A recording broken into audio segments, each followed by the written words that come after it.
Este vídeo es una tarea de artes visuales, perdón tía porque no fue como dijo, pero me quedé hasta las 4 de la mañana haciendo el vídeo. 3, 2, 1 comienza escenario. Cristóbal Colón nació en 1451. Él era el hijo de Domenico Colombo, quien era un tejedor en su época. Su madre era Susana Fontana Rosa. Cristóbal Colón fue navegante con el servicio a Castilla.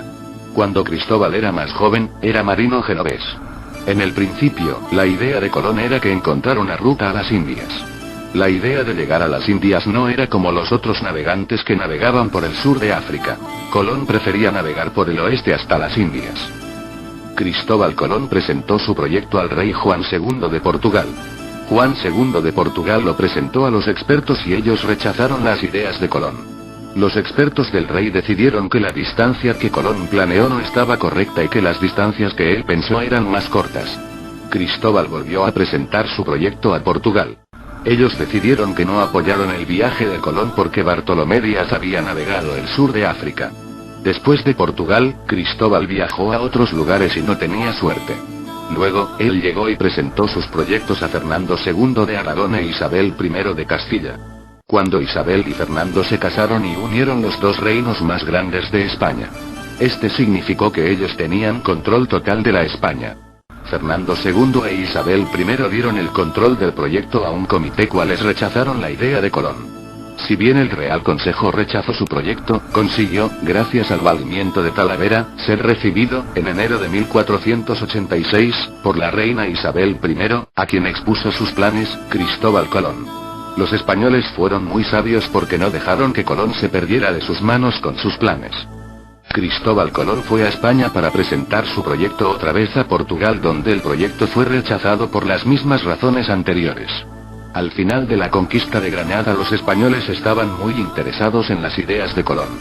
Sin embargo, al ser consultada la reina, mandó a llamar a Colón dándole la promesa de ocuparse de su plan tan pronto como se terminara la conquista de Granada. Cristóbal Colón. El proyecto de Colón fue sometido otra vez a otra junta cual fue convocada por la reina Isabel I. La junta rechazó el proyecto de Cristóbal Colón otra vez y individuos cuales tenían el apoyo de Fernando intervinieron. En esos momentos intervinieron Luis de Santángel y Diego de Deza, quienes ganaron para su causa al rey consorte de Castilla, Fernando, Cristóbal Colón. Con el apoyo de Fernando, Colón ya tenía su proyecto en buenas manos. Colón tenía que cambiar algunas cosas en sus negociaciones para que el proyecto hubiera sido posible. Colón y la corona de Fernando II e Isabel I negociaron y finalizaron el proyecto en Santa Fe de Granada. El resultado de las negociaciones fueron las capitulaciones de Santa Fe, del 17 de abril de 1492, Cristóbal Colón. Desde las negociaciones Colón tenía el título de don y de virrey. La llamada conquista de América fue la exploración, invasión, ocupación y colonización de parte del continente americano por algunas potencias europeas, de las cuales las principales fueron España, Portugal, Inglaterra, Francia y Holanda, a partir de la llegada de Colón a América el 12 de octubre de 1492 y que se mantuvo principalmente durante los siglos XV, XV y XVII, aunque aún permanecen algunos enclaves coloniales en el presente. Época precolombina. Hacia finales del período clásico mesoamericano y principios del período posclásico, en la cultura maya se registró una alianza conocida como la Liga de Mayapán, la cual incluía a las principales casas sacerdotales de la península de Yucatán. Las más destacadas eran la de los Tutulchíes de Uxmal, los Itzáes de Chichen Itzá y los Cotomes de Mayapán, pero entre los años 1175 y 1185, un joven que sobrevivió al ritual de sacrificio en el cenote sagrado llamado Unacel se proclamó jefe o alachuiní de los Cocomes, realizó una alianza con los Tutulchíes y declaró la guerra a los Itzáes, quienes emigraron al lago Petén-Itzá I. Durante más de 250 años los Cotomes ejercieron la hegemonía del poder ayudados por los canules, hasta que el señor de Uxmal Ashupanchiu decidió eliminar a la familia real de los Cotomes logrando su objetivo. Solo uno de ellos, que se encontraba en el actual territorio de Honduras, se salvó. El episodio es conocido como la caída de Mayapán y aconteció entre los años 1441, 1461, a partir de esa fecha las grandes ciudades mayas fueron abandonadas y se formaron 16 jurisdicciones o Cuxcabal que primordialmente eran habitadas y gobernadas por los diferentes linajes de los grupos mayas. Cada jurisdicción o Cuxcabal tenía su propio sistema de gobierno. Generalmente existía una estructura donde el poder militar y sacerdotal residía en una persona principal denominada Alachu Alachuinic, idioma maya. Hombre verdadero. La jurisdicción se dividía a su vez en diferentes municipios o batabil gobernadas por un batab. Cada batab rendía obediencia al Alachuinic y normalmente eran sus familiares. En época de guerra existía un capitán general llamado Nacom que era el encargado de coordinar las acciones militares de todos los batabot, que a su vez estaban a cargo de sus guerreros. Otro tipo de sistema de gobierno, funcionaba como una república, donde todos los batabot de una jurisdicción se reunían en un consejo para tomar decisiones importantes. Y por último existían jurisdicciones, conformadas por pequeñas áreas de diferentes tribus o familias.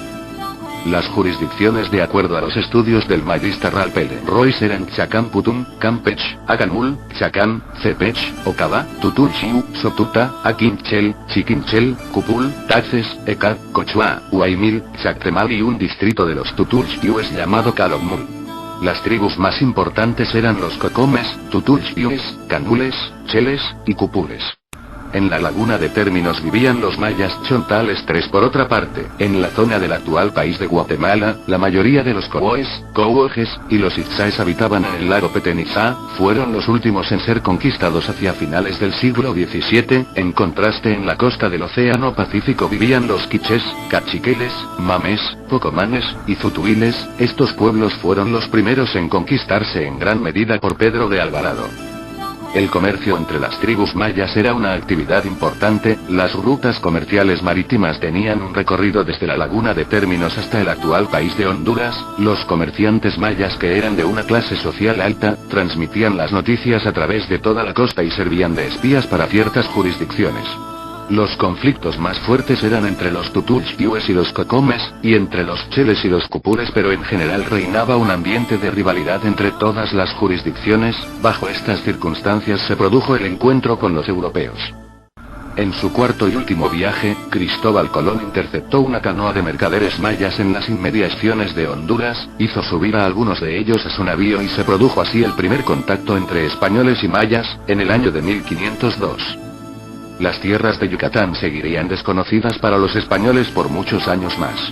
Los primeros españoles en pisar accidentalmente las tierras de lo que sería más tarde parte de la Nueva España fueron los sobrevivientes de una expedición que salió de la llamada Tierra Firme de Darién, hoy Panamá, en 1511, y que naufragó cerca de las costas de Jamaica al encallar la nave en el arrecife de los Alacranes. Sobrevivieron 20 personas quienes a bordo de un batel fueron arrastrados por la corriente del canal de Yucatán hasta la jurisdicción de Ecat, fueron hechos prisioneros por los Cocomes. La mayor parte de los españoles fueron sacrificados, solo sobrevivieron Jerónimo de Aguilar y Gonzalo Guerrero.